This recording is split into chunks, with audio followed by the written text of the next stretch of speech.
We are so excited to have everybody here, and we'll get into more of the layout for the evening in a few minutes. We're going to start with an introduction on climate literacy and also acknowledge the webinar norms that we are hoping to maintain during this evening's meeting. And I'll pass it to Joanna to go over those norms. Hi, everyone. Just at the very beginning, as we welcome you to our Discovering, Iterating, and Sharing Climate Resources webinar series, this is our first webinar, and so we just want to introduce a few norms. We ask that you collaborate respectfully. We are recording the beginning of this session, and later at the end, we'll add captions to the video part. We're not going to record the question and answer section so that people can ask questions during that part. And we'll add the captions and share that. So we do ask that you don't use any AI note takers and do no additional recording on your own. As you participate today, we do ask that you participate with intention, that you are invited to use that chat box and just choose the things that you're talking about really purposefully. Again, we'll download the chat notes. People often share great resources and ideas in the Zoom chat, so we'll download that and share that.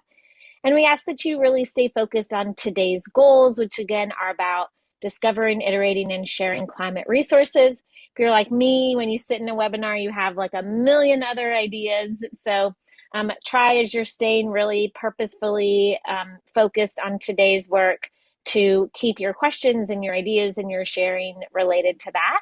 And we're excited to welcome you to some spaces on OER Commons where you can continue engaging in the future. And so we hope that you'll plan for future engagement, both with this webinar series, with CLEAN, with ISKME and OER Commons, and with each other.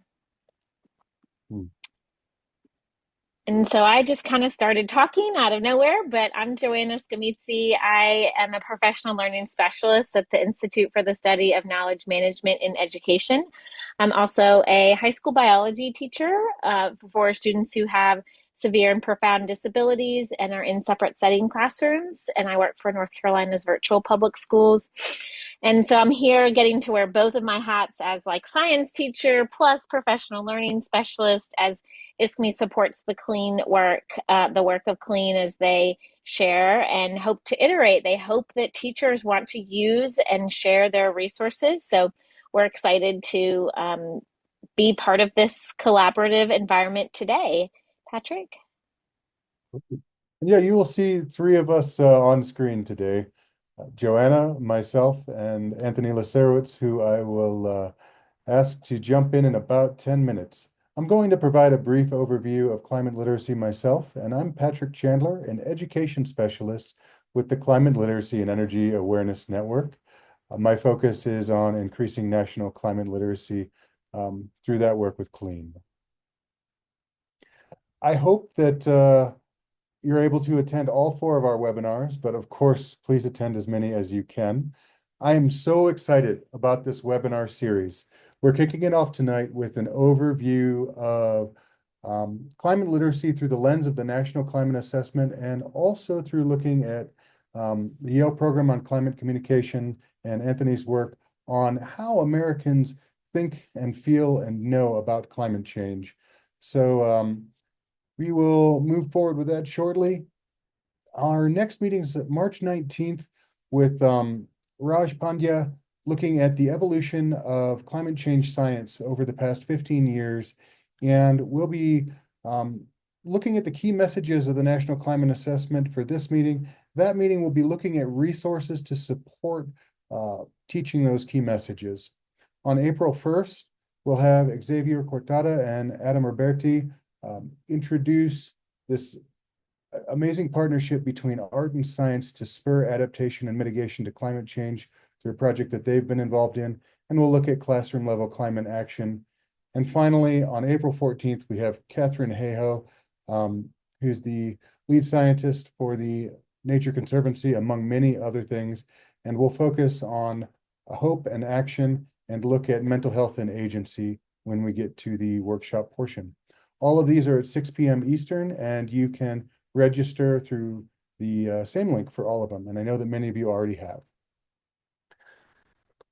We're talking about climate literacy because climate education and climate literacy has been increasingly demanded across the United States. In 2009, this Climate Literacy Principles of Climate Science was published by the United States Global Change Research Program and was directly connected to the Second National Climate Assessment. And that really catalyzed a push for more climate education that resulted in the publication of the Next Generation Science Standards in 2013. And now we're at a point where 49 out of 50 states have either adopted or adapted the Next Generation Science Standards, which means that 49 out of 50 states have prioritized putting climate change into their curriculum in one way or another. That's pretty amazing. It's huge demand. CLEAN was formed in 2009, 2010, because we saw this push to climate literacy and recognized that that excellent guidance provided by the National Climate Assessment and the Climate Literacy Principles was not classroom ready for teachers to pick up and bring to their students. So we wanted to create a set of resources, a set of teaching guidance, and a network to help enable that process. We focus on the best climate science and tools possible and use those to support and back all of our work. And CLEAN, the Climate Literacy Energy Awareness Network, I think is unique in how much we value the rigor and quality and the excellence of our work. One of the ways that we do that, I'm not going to go through this too closely, but I want to highlight that we have a review process for every resource in our collection. That means that it's been seen by a climate science specialist, an educator, and then gone through a review camp where we've notated that resource to make it ready for teachers to pick up and bring to their classrooms. For perspective, over the past 15 years, we have reviewed about 40,000 resources. Many of them don't make it past the first stage, but we have about 700 in our collection now. And that number goes up and down because we don't just keep adding and stacking these resources. We review them regularly to ensure that they are still up to the highest quality standard that we expect. We also have teaching guidance pages through CLEAN, and these teaching guidance pages cover a number of topics. In this webinar series, we'll be looking at the National Climate Assessment, Educator's Guide, and the Climate Mental Health resources when we get to the webinar with Catherine Hayhoe. But we ensure that our teaching guidance pages are held to as high a standard as our resources. And we're really proud of this collection and look forward to introducing it to you. I'll hand it back to Joanna for a moment here to introduce OER Commons to you, and note that these webinars are co-sponsored by ISKME and OER Commons and CLEAN. Hi, thanks, Patrick. Yes, ISKME and OER Commons are excited to be a digital global library where you can find all sorts of openly licensed resources. And so we're supporting all educators in being able to find resources and share resources and iterate them. And so just a quick talk about many climate resources are being purposefully shared with open licensing, both data sets and research, as well as educational resources. So a quick review of open license, if you're not familiar or don't remember, is that when someone creates something, the author of that new work gets to put a copyright on it and then decide what rights others have to use. And so open licenses, such as the Creative Commons licenses, give the authors flexibility in how they want to share their work. So you'll see on OER Commons, this digital public library, examples such as Plant for the Planet. Patrick, if you don't mind opening that link up real quickly, the Plant for the Planet. When you land on that link and you open it up, then you're able to see an example of a resource from CLEAN. One of the challenges can be that educators don't know how they can use that. So when they use it on OER Commons, the licensing is really clearly displayed. And so we're just really excited to help educators find resources. And to help them, if we're back on the slide deck, we'll be able to see that we've created a climate education hub. And so that climate education hub is a place where you can go to find resources, find collaborative places, and coming soon will be some climate literacy hubs that are organized geographically. So you can find each other, find people in your geographic area, and start to talk about how you're using resources and what changes you might be making to personalize them for your students. You might have a student with a learning disability or another need that you need to adapt it for, or you might be adding additional resources to localize it to your geographic area. So we're excited to help educators find lots of different resources in one place. That's our goal for the Climate Education Hub.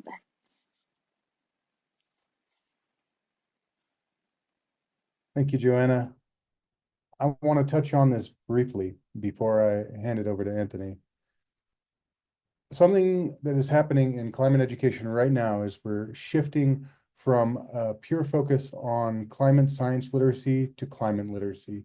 That shift means that we are looking beyond just the principles of Earth systems to how we address and engage with that system.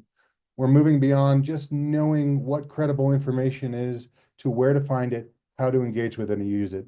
Instead of just being able to communicate about climate change, we're asking that a climate literate person can communicate about it to various audiences, meet those audiences where they're at, and engage in meaningful ways. And finally, that a climate literate person is able to make informed decisions related to climate change. There's been some pretty significant changes from 2009 to 2024 in how we think about climate literacy. But rather than sit with those, I'm going to turn it over to our guest speaker, and we'll touch on these again after Anthony speaks. We just finished our introduction. We're going to turn it over to our guest speaker. Then we'll dive into the 5th National Climate Assessment and look at climate literacy again and consider how to explore the key messages in the National Climate Assessment purposefully for our audiences as educators and community members. And with that, I will stop share, turn it over to Anthony. Oh, before I do, I just want to mention, please ask any questions that you have in the chat. And we have our crew, Katie, Gina, and Haley monitoring those questions, and Joanna. And after the talk here, we will get to as many of those questions as we can. Okay, without further ado, Anthony Leiserowitz, the director of the Yale program on climate change, one of the most important climate change communicators of our time. And I'm so excited. Over to you. Well, thank you, Patrick. Let's make sure we got technical things working out here. So first of all, can you see my screen okay? Looks good. All right, great. All right, well, thank you so much for the invitation to be with you all. Good afternoon, good evening to those of you. So my name is Tony Leiserowitz. I'm a professor here at the Yale School of the Environment, where I direct the Yale program on climate change communication. Just to give you a quick overview of who we are and what we do, we study how do people around the world respond to the issue of climate change. So what do they understand and misunderstand about the causes, consequences, and solutions? How do they perceive the risks? So the likelihood and severity of different types of impacts. What kinds of policies do people support or oppose? And then what kinds of behaviors are people already engaging in or willing to adopt in order to maintain a safe and stable climate? And then as scientists, our ultimate question then is why? What are the underlying psychological, cultural, political reasons why some people get really engaged with this issue? Others are kind of apathetic, and some are downright dismissive and hostile, or at least they are here in the United States. So we work at many different scales, and so what I'm going to be sharing with you today is a body of work that we call Climate Change in the American Mind. This is a project we've been doing in partnership with our dear friends and colleagues at the George Mason University Center for Climate Change Communication. for the past 18 years, where we do nationally representative surveys, 2 of them a year, every spring, every fall, every spring, every fall, and have now been doing that for nearly 2 decades. Really an incredible data set. And we've explored so many different themes within that, and I'll just share a few of those with you here.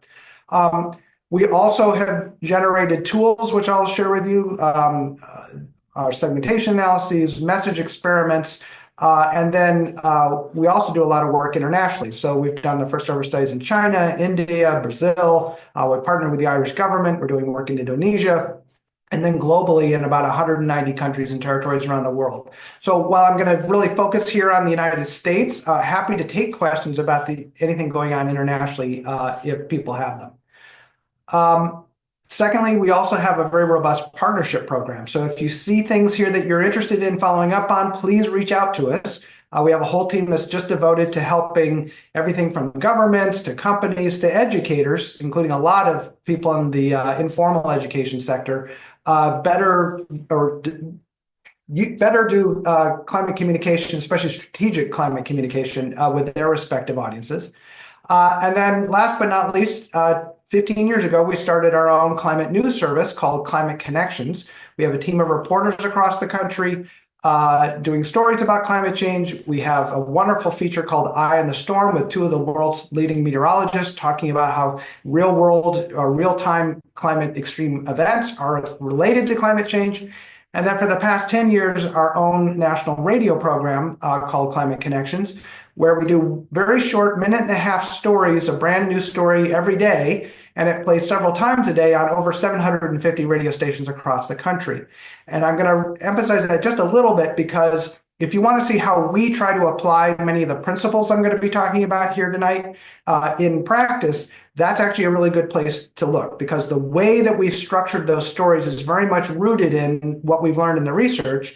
And then very uniquely for a news service, we take the stories that we broadcast and we bring them back into the research environment and test them with our different target audiences, because in the end, we want to make sure that we are helping people better understand what climate change is and what the solutions are. So encourage you to look at that. Okay, so with that out of the way, let me just turn to our discussion here about climate change in the American mind. Let me just start with a basic proposition, and that is that it would be great. It would be wonderful if every American and everyone else around the world could have the equivalent of Climate Change 101. So a full semester course, preferably taught at Yale, but other universities could get in the act, that is dedicated to really understanding, here's how the climate system works. Here's what the causes and the consequences and solutions of climate change are. That would, let's really dig in and understand those details. That would be great, but the sad reality is that's never going to happen. Okay, it's never going to happen. Not in a country of over 300 million people, and certainly not on a planet of 8 to 10 billion people. Okay, so the really important and interesting question there is, given that most people are always going to have limited shelf space in their brains devoted to climate change, or frankly, any important issue, what are the most important things that people should know? Okay, now as educators, you have a bit more latitude because you get to actually have a captive audience where you get to, I'm going to use the word force, but I don't mean that pejoratively. You get to encourage them to learn many more details. I'm primarily, however, talking about the general public, and even so, the principles I'm going to talk about here are, I think, quite relevant to students as well as cornerstones, as foundation of climate literacy. So in other words, let's just say you've got enough space in most people's heads for 5 key ideas. What would you want them to know about climate change? Is it vital that all Americans understand how the carbon cycle works? Probably not. Is it vital that they know exactly how many parts per million of CO2 is in the atmosphere at any given time? Probably not. And in the course of our work and some of our colleagues across the country and around the world, we think we've identified at least 5 key ideas, 5 fundamental facts about climate change that we think everyone ought to understand. And moreover, we boiled those 5 key ideas down to just 10 words, but a friend of mine who used to be in Congress likes to do haiku on the side, so I'm going to give you her 11-word version instead. And here we go. And Tony, we're still seeing your first slide. Yeah, I'm just turning to the 5 key ideas. And here they are. Scientists agree It's real, it's us, it's bad, but there's hope. Now that's really simple. And on the one hand, that's actually an incredible advantage, okay? Simplicity, because communication is fundamentally very much captured in the party game telephone. I don't know if any of you have ever played telephone at a party, but it's basically where you take a group of people, you put them around a table, the first person grabs a card, and there's a sentence on the card, they have to read the sentence, then whisper that sentence to the person sitting next to them, who whispers it to the person sitting next to them, and all the way around the table. And by the time you get to the end, that last person then has to say the sentence aloud. And what you always find is that the sentence is completely different than where it started. Okay, and it's actually fun to go back and trace where the changes really happened. Okay, well, that in microcosm is communication. Okay, the ultimate test of communication is not just how well does your audience or your student understand what you said, but then how well can they go home and say with high fidelity the same idea onto their brother or their sister or their parents or their grandparents. Okay, that is the essence of communication, because communication spreads through our social networks. And so the simpler your message, the more likely it is to be able to go from one person to the next without getting completely distorted. But the other is that these are deceptively simple. I like to call these meta ideas because, in fact, each one of them can be instantiated with dozens, hundreds, thousands of examples that basically back up each one of these. So in other words, these are conclusions that you're trying to draw in the mind of your audience with many, many, many examples and data points and so on. Here are all the ways that we know that climate change is happening. Okay, we're looking at observations from the sun, and we're looking at temperatures in the atmosphere and in the oceans and in the cryosphere, that's the snow and ice on the planet, in boreholes in the earth, and so on and so forth. It's all telling us the same basic message. Here are all the ways that we know that climate change is caused by human beings. Of course, the climate has changed naturally over millions and even billions of years of Earth history, but this time it's different. This time it's the direct result of us digging coal, oil, and gas up out of the ground and setting it on fire to power our societies. A 19th century energy system, creating this heat-trapping blanket around the Earth, which is causing ever more extreme weather events, sea level rise, and so on. Here are the thousands of ways that climate change is bad right now. And of course, the thousands of ways that it's going to become much worse if we continue on the current path. And then last but not least is that there's hope, which is really just a way of capturing that there are solutions. And so right up front, I'm going to just make a quick academic social psychological point, which is that in essence, there are two basic kind of concepts that you need to communicate to people. One is an adequate and clear-eyed understanding of the threat that we face. This is the field that we call risk perception. People have to know why this matters. They have to know what's at stake. So it is important that we communicate what climate change is and why we care. But at the same time, you also need to build what's called a sense of efficacy, an understanding that there are solutions, that we have the ability to implement those solutions, and most importantly, that if we implement them, it will make a difference. Because if you only have the sense of threat without the sense of efficacy, then many people's response is like, I can't do anything about that, so I'm just going to ignore this issue or just not see how I can be part of the solution at all. Okay, so you really need both. And in fact, you can't just talk about solutions unless you understand why those solutions are important. Okay, so I'm just saying you're really trying to engage people on both of those fronts. Okay, so with these ideas in mind, let's take a look at how Americans are currently thinking and responding in these exact themes. So again, I'm going to show you some nationally representative survey results from our work with our friends at George Mason University. And what you're looking at here is the full time series. So here's when we first did our first survey back in 2008, when at the time, we were kind of at a high watermark. 71% of Americans understood that global warming is happening. We then saw a 14 percentage point drop, bottoming out in 2010. And since then, it's been slowly working its way back up. And this is as of just last December, so just a couple months ago, where 73% of Americans think climate change is happening. So overall, that's pretty good. We're pretty close to our all-time high. Good job, America. That's great. But just to put that in a little bit of international context, if we were in Brazil or Japan, this number would be over 95%. So yes, it's a clear majority of Americans that understand it's happening, but that doesn't mean that it's anything close to where the rest of the world is. Okay, so this is happening. Do people understand that it's human caused? Well, again, here's that same pattern, 57% back in 2008, big drop, working its way back up. And as of just a couple months ago, it's at 60%. But by contrast, you still have 28% of Americans who think that global warming is mostly natural. And that's a fundamental and important misunderstanding, because if it's just natural cycles, then many people think like, we didn't have anything to do with it. We can't really do much about it. So they don't take it all that seriously, or they think maybe it's just something we can, adapt our way out of. Of course, that's not the situation. This is entirely caused by human activities, not even mostly. In fact, you could argue it's 110% caused by human activities, because if anything, the climate would be cooling slightly right now.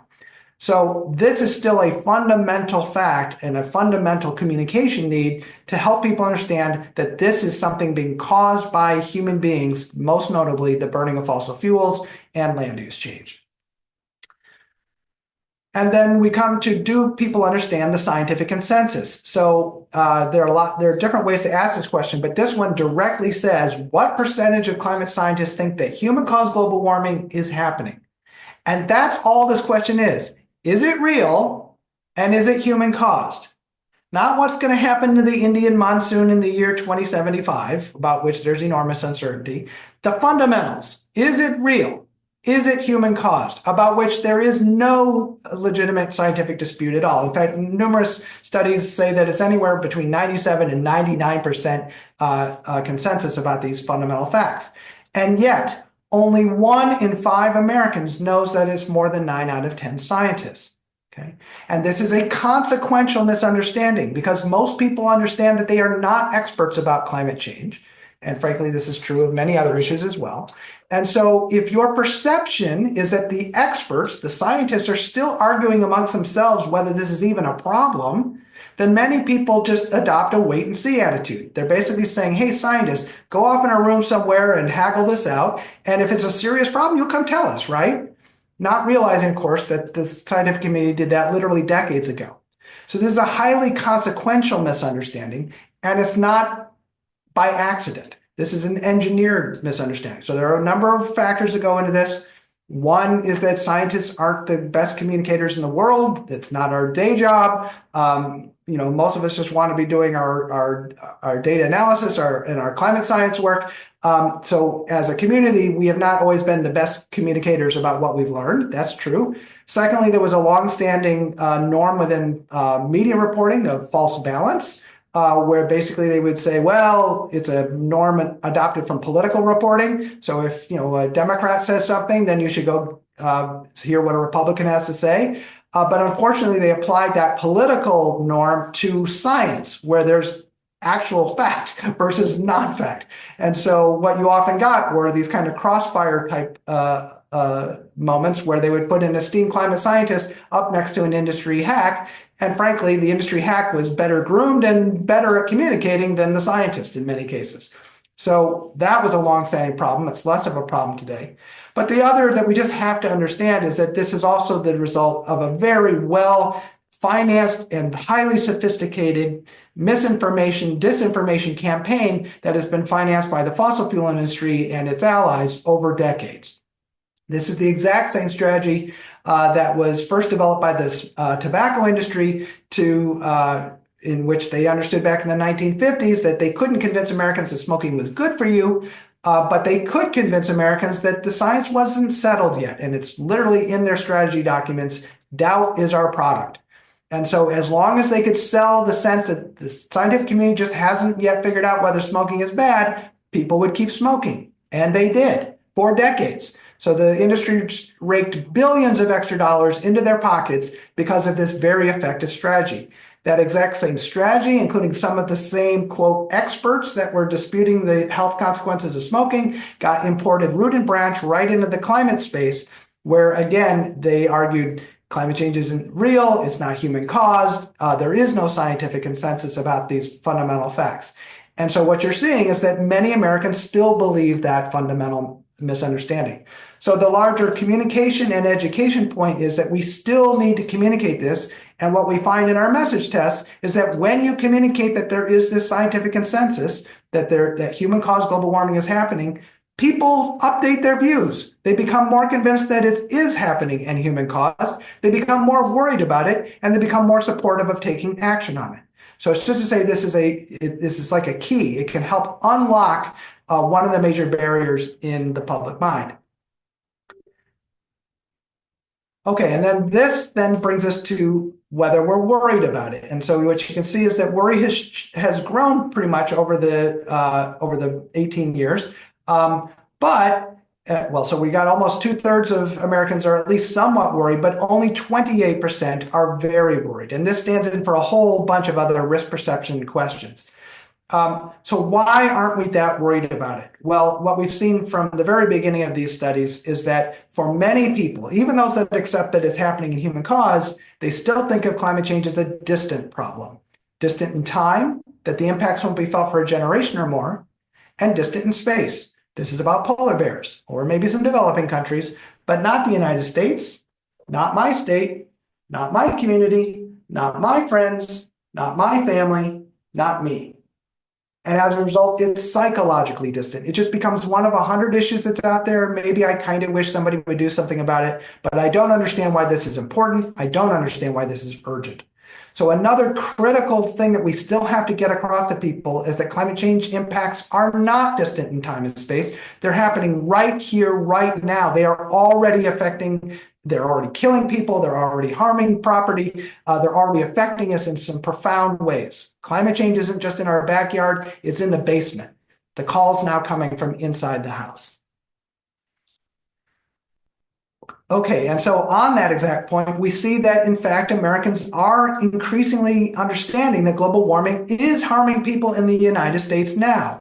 So we go back to 2010, it was only 24% of Americans understood that, and it's basically doubled over that time period up to now 48%. So yay, good, but it's still less than half of Americans. So we have a long way to go to helping people understand this is here and now. And likewise, we've seen a similar thing in people saying that they have personally experienced the effects of global warming. Basically, it's more than doubled, but it's still less than 50% who understand that they have experienced the effects. In fact, everyone in America has experienced the effects. They just don't know it. So it's still an incredibly important thing to communicate. Okay. And why don't we take this issue more seriously? Well, at its core, it's because most of us hear about this so rarely. Only 25% of Americans hear about global warming in the media even once a week, or 13% hear about it on social media, and only 6% say they hear people they know talking about global warming even once a week, and once a week is not often. Okay, I've actually done this side research, and I can it's very true that the amount of news coverage, for example, of Taylor Swift blows away the amount of total coverage of climate change, okay? And that's no shade on Taylor Swift. She deserves all the attention she gets. But I'm just saying, for an existential crisis like we are confronting with climate change, it's stunning how rarely we hear about it. And if nobody's talking about it, then most people conclude then it can't be that important, because we talk about the things that are really important, okay? So for many people, this issue is basically out of sight and out of mind. Okay, so another way that I want to get at this is a tool that we developed about 10 years ago called the Yale Climate Opinion Maps. And basically this came from many presentations we'd give. We'd share these national results and people say, hey, this is really cool. This is great. Thank you so much. It's very informative. But I'm doing an initiative in Dallas, Texas. Like, what can you tell me about Dallas? And the short answer was, I can't tell you anything about Dallas because I don't have the resources to go do studies in every single city in the country or every state in the country, et cetera. So what we were able to do is to do something kind of parallel to climate science. We were able to build this downscaling tool where we can take our national level data and develop these very accurate estimates for all 50 states, all 435 congressional districts, the 1,000 largest cities, and 3,000 plus counties. We've even pushed this technique all the way down to the census tract level, which is essentially neighborhood scale. And that has really unlocked enormous value for so many people. So let me show you what I mean. So here's what we would usually be able to say. Here's the percentage of adults who are worried about global warming in 2023, 64%. Okay, that's nice to know, but again, not very helpful if you're working at the state and local level. Well, here's what it looks like at the county level. And what you can very quickly see, darker and darker shades of red are a larger and larger majority of people in that county who are worried about it, in darker shades of blue is where a smaller minority of people are worried about climate change. And what you can immediately see is that there's enormous variation across the country. Americans don't have the same viewpoint everywhere. I love this map. There's so many stories in it, but I just want to point to one of my favorites, and that is the state of Texas. Now, in many people's minds, stereotypically thinking, Texas is a deep red conservative state. It's long been led by climate-denying governors. It's the home of the oil industry. It seems like it would be the last place you could have a constructive conversation about climate change. Turns out that's not true. And in fact, what we find is that these counties down here, right along the border, are actually more worried about climate change than most of the liberal counties in California. Why is that? Well, that aligns with some of our other research, which has found that contrary to common wisdom, which is that this is an issue that only white, well-educated, high-income, latte-sipping liberals care about, turns out that's not true either. The demographic that cares the most about climate change are Latinos. They're more convinced it's happening, that it's human caused. They're more worried about it. They're more supportive of action. They're more willing to get personally involved. Okay, and that's what you're seeing here, and here, and here, and across California, and many other places where the Hispanic community is growing. So anyway, it gives you a sense of what you can get out of these maps. Okay, so now I want to come back to that concept of psychological distance again, because when we ask Americans, do you think global warming will harm plants and animals? So not people, but plants and animals, other species. You see that a majority of Americans in almost every county in America think that, yeah, it's going to harm plants and animals. Okay, how about people in the United States? Not so much. How about you personally? Not so much. Okay. So again, for many people, this is just like a faraway problem, doesn't seem like it's urgent and something that we have to take action on immediately. And note here that there are these counties here and here and here. You're seeing the effects in many cases of people of color. So not just Latinos, but African Americans, especially through here. There's a whole region that's geographically called the Black Belt. Actually a reference to the black soil in this area, not just the fact that there's a lot of density of African Americans there, Native American tribes, and then some really funny ones. Like you might notice this little yellow spot here in Western New York.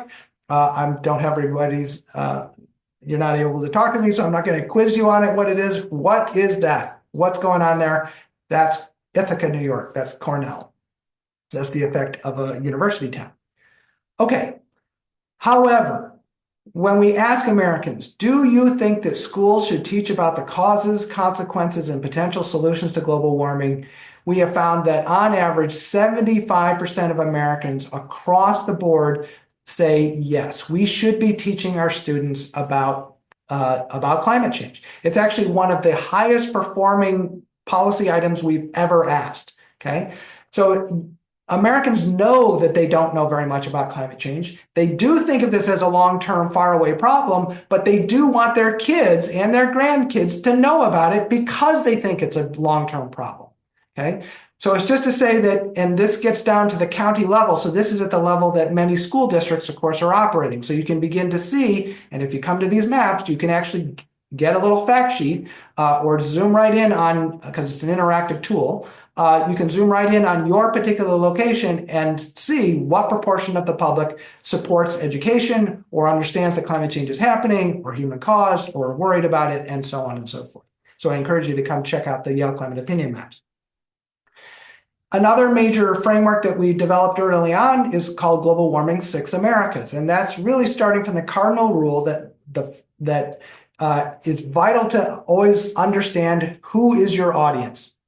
Who are they? What do they know? What do they think they know? Who do they trust? Where do they get their information? What are their underlying values? Okay, because it's only once you know who they are that you can go more than halfway to meet them where they are and help them take the next step in their learning journey. Okay, now that was so simple to say, but so many of us in this community tend to say, I want to talk about where I am.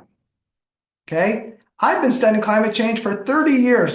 Can we please talk about, carbon border adjustment taxes? Like, can we please talk about that? That is not an appropriate conversation. Or the role of clouds in climate models. Can we talk about that? Terrible topic to talk about with the vast majority of humanity. Okay, so it really is understand your audience. Where are they? And then meet them where they are and help them take the next step in their learning journey. So to try to help with that, we developed this framework called Global Warming, 6 Americas. Let me quickly introduce you to them. First, a group we call the Alarmed, 26% of the country as of just a few months ago. These are people who are fully convinced it's happening, it's human caused, it's urgent, they strongly support action, but they don't know what to do. Okay, so they're worried, they just don't know what to do.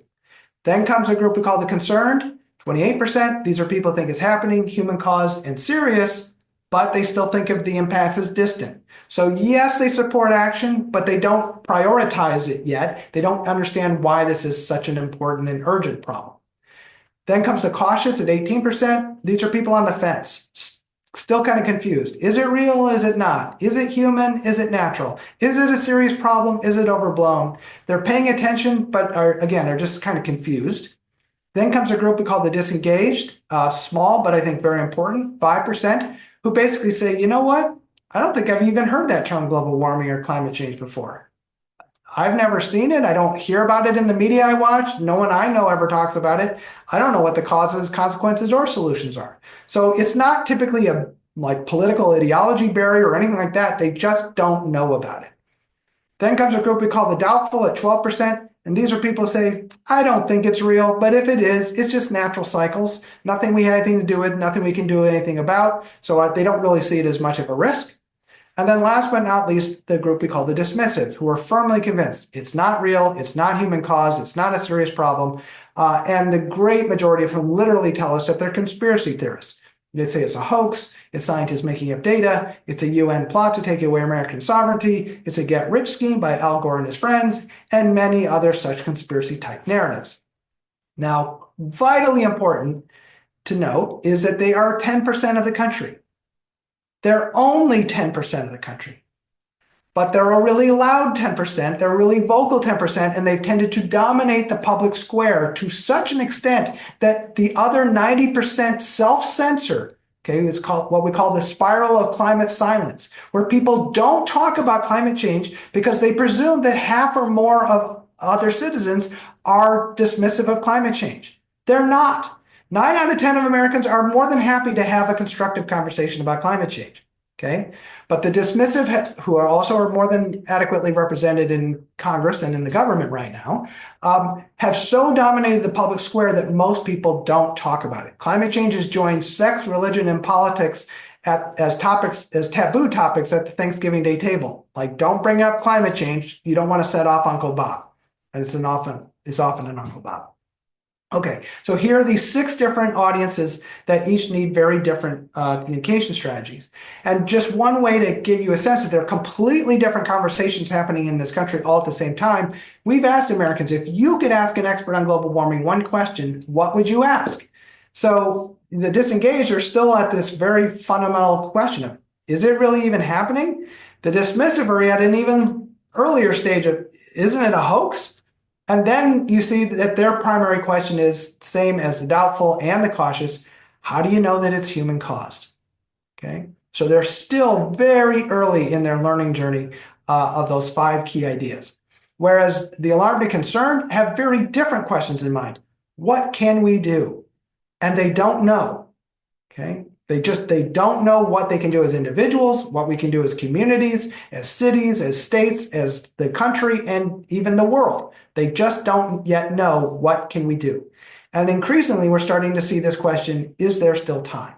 There is, but it is getting short. And then just to put this in long-term context, we've been tracking changes since, well, actually since 2008. I'm just showing the last decade here. And what I want you to see here is that 10 years ago, the alarmed were at 15% and the dismissive were at 11%. So essentially, these two groups at either end of this spectrum who were the most engaged with climate change were essentially tied. For every one alarmed, there was one dismissive, okay? Fast forward 10 years, and the alarmed have grown pretty dramatically. The dismissive really haven't changed very much, but now there are 2.5 alarmed for every one dismissive. And that represents a fundamental shift in the underlying social, cultural, and political climate of climate change. It goes a long way to helping us understand why the country at the federal level and at the state level and at the local level and in the private sector and in civil society has taken a whole variety of major actions to address climate change, last 5 weeks accepted, obviously. So it's just to say that this represents a fundamental shift as Americans have, in fact, become more concerned, more engaged with this issue, though we clearly have a long way to go. So just to end here, I would just say, again, back to these cornerstones of climate literacy, scientists agree. It's real, it's us, it's bad, but there's hope. And again, how important it is to know who your audience is and meet them where they are. So just on that, I'm going to quickly show you a couple resources that we've made available. So hopefully you can still see my screen. This is our climate YPCCC website. You can sign up and get research updates as we release new studies, which is pretty often. And then over here in tools and interactives, you can find our climate opinion maps. You can actually roll your own map that's just information about your specific location. A very useful SASSY, 6 America Super Short Survey tool. So this is actually a tool, and let me just quickly show it, where you can go and you can upload the 4 questions. If you have your students just answer those 4 questions, you can upload an Excel sheet and get their results, like which of the 6 Americas are they in? And we're finding a lot of educators are using this tool to both better understand their students, but also as an activity to engage their students. And then the last thing I'll point to is our resources for educators, 6 through 12. We've taken a lot of these tools and insights that we've developed and tried to convert them into curricula that you can use with your students. And then the other last thing to point to back here is our Climate News Service and National Radio Program, which again, we're finding a lot of educators now using. So especially those radio stories, because actually the San Francisco School District just redesigned their chemistry program. So a whole new curriculum. And what they've done is taken advantage of like 30 of our short stories, because when they're teaching students, say, about how CO2 in the atmosphere gets absorbed by the oceans and causes ocean acidification, they can learn the chemistry of that, but then they can listen to a story of an oyster fisherman who is reporting on how the acidifying oceans are basically making it impossible for them to grow baby oysters. So is to help bring a human voice and the consequences of these chemical changes to the conversation. So I would encourage you to check these out. And the thing primarily to point to is you can browse these stories by topic, and under category, you've got a whole bunch of education things, which in part are stories about educators taking action in their own schools, in their own communities, and really are examples of things that educators anywhere can do, including students themselves. So with that, I will stop and we can turn to questions. Well, thank you so much, Tony. Really have appreciated your work for so many years and turned to it in my own research and pointed others to it. So thank you so much for that overview. We're a little bit behind. So what I'm going to do is I'm going to amalgamate a lot of things that I heard into one question to put it out there. Very simple one. If you could choose one driver that changes perspectives and beliefs that you think is the most impactful, what do you think it would be? Well, I'm going to give you 2. One is leadership. Okay. In political science, we call these political elite cues, which is just a fancy way of saying that when leaders lead, followers follow. especially in a context where most people understand that they don't know much about climate change, they don't know much about heart surgery, they don't know much about how their car works. And so we go to experts and we trust experts. And yes, most Americans actually still do trust experts. There has been a decline in trust, but it's not a complete cratering by any means.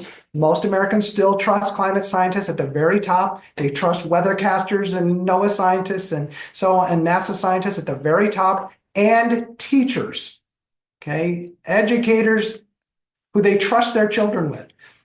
So I would just say that leadership, and I mean that in its broadest sense, not just political leaders, but leaders, community leaders like teachers are incredibly important. The second, though, is kids. So we actually did a study 10 years ago where we looked at, we studied adults and their teenage kids because we were interested in what were the arrows of causality. And I mean, we need to redo this study and we're hoping to, but what we found is that, and I will say this as the parent, proud parent of a now college, about soon to be college graduate, parents can in fact influence their kids, especially when it came to things like clean energy or turning out the damn lights. But what we found is that kids tend to have a much stronger influence on their parents. And there are so many stories, including among Republican leaders who became climate champions because their kids said, Mom, Dad, you need to start protecting my future. You need to start taking climate change seriously. So I'm just saying that while as educators, we of course are always first and foremost concerned about what we are teaching our students and what they are taking away from these lessons, do not forget that your students themselves are some of the most powerful influences in their social networks to bring this new science, these new ideas back to their own families. Well, you couldn't have possibly teed this next section up for me any better to jump into thinking about how educators can communicate and engage and ground their own thoughts and beliefs to share them with their students in a meaningful way. So thank you so much for being here, for talking, and for giving us that overview. And I'm going to switch us to our workshop section of this webinar this evening. And this recording will be available at a later time, later this week, so folks can review that. But thanks again. I really can't tell you how much we appreciate you being here. And I'm going to move us back to our PowerPoint, but feel free to stay, Anthony, so you can give me some pointers on what we have to what we have to present here. And I hope everybody else is up for staying and engaging. We're going to do a few exercises during this next section where I'm going to ask for y'all to jump in. We're going to do those in two ways.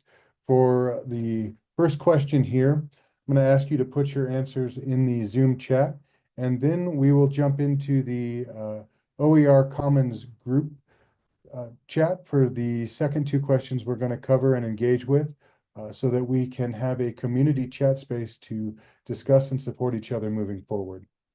But thinking back to this overview of climate literacy and all the information you just got, I think a big part of this, as educators, as leaders, as folks who are engaging with students who will then engage with their parents and stand to make a powerful difference, I think it is important to have an answer for this question for yourself, regardless of what answers you can find in research. So please take a minute, and we're curious where you're based, what state you're in, and just one point. You don't have to go through the whole list of things that climate literacy is to you. Where are you based? And what does climate literacy mean to you, summed up in like one sentence, knowing that that's not the full breadth of what it does? Please put your answers in the Zoom chat. I'll give you a couple minutes. While folks are doing that, just wanted to double check, Patrick, that we're still good with recording. Oh, let's go ahead and shut off the recording because we'll be taking a lot of pauses from here on out. Thank you. Okay.